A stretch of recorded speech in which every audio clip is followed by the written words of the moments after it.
was purpose. The idea that there was actually something that could be done was a tonic to her soul.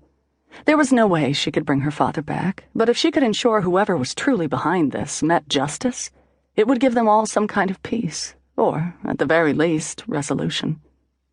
"We don't even know that he was murdered," Sophie protested. "Simply because you found an odd note among Father's papers doesn't mean we should pay it any heed. Carriage accidents do happen, you know. And who's to say that Father didn't take that money? Because Papa was almost maddeningly honest, and he instilled those values in all of us," Bryony said firmly. "I simply cannot believe he would ever do such a thing."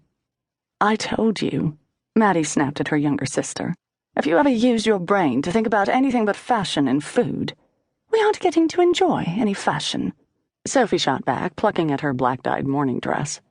"And since I'm the only one who can cook around here, we're not getting to enjoy the food either." "Stop fighting," Bryony said wearily, not for the first time. "I swear the two of you are like angry cats. If we're to get through this with any kind of success, we have to work together." "Sorry," Sophie muttered, casting a half-resentful, half-apologetic look at Maddie. "I'm sorry, Bryony," Maddie said with a degree more sincerity. "Where do you propose we start?" Bryony sat back, pouring herself another cup of the strong, cheap tea they were subsisting on. "I can think of 3 suspects. Papa named 2 of them. The Earl of Kilmartyn was his business partner and made a fortune at Papa's side. Papa distrusted him, and for some reason the bank panic didn't affect him in the slightest. He's the most logical choice. He's a well-known rake, despite his beautiful wife, and he's got the morals of an alley cat, or so I've been told." "He's too obvious," Maddie said. "What about Captain Morgan?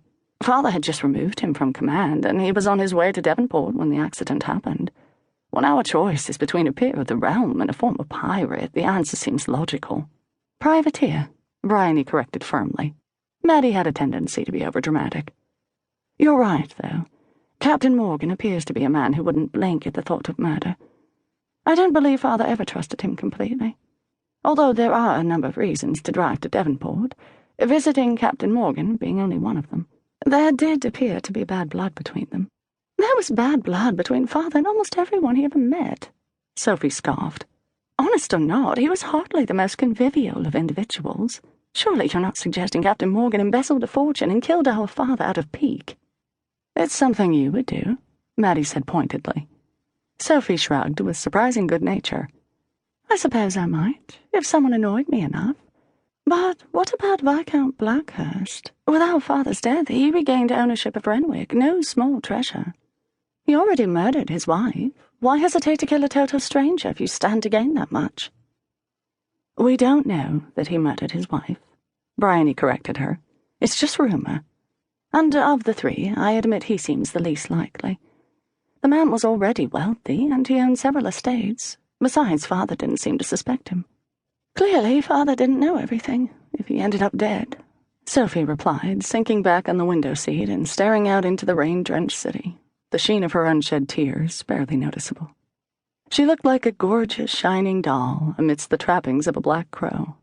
Mourning clothes had been expensive, even using the cheapest of worsted, but instead of diminishing Sophie's vibrant beauty, the stark black only made her more stunning.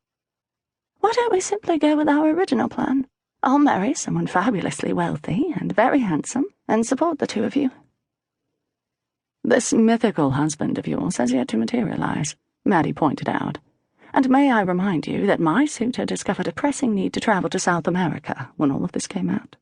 Just because you couldn't hold on to Tarkington doesn't mean I'll have similar problems." "Stop it," Bryony said sharply. "This is difficult enough. If we spend all our time arguing with each other, we'll never find out what happened. Surely you don't want our father's murderer to go scot-free." "We don't know for sure that he was murdered," Sophie said in a sulky voice. "No, we have no proof. A hasty note in Father's hand that tells us not to trust anyone, not to mention the fact that every penny of his fortune has disappeared, leaving us on the streets," Maddie pointed out in a caustic voice. "Not on the streets," Bryony said, a stickler for accuracy. "These rooms are warm and comfortable, and there are relatives who have offered us a home any time we choose. In fact, we were just about to leave when I found the note in a box of his papers."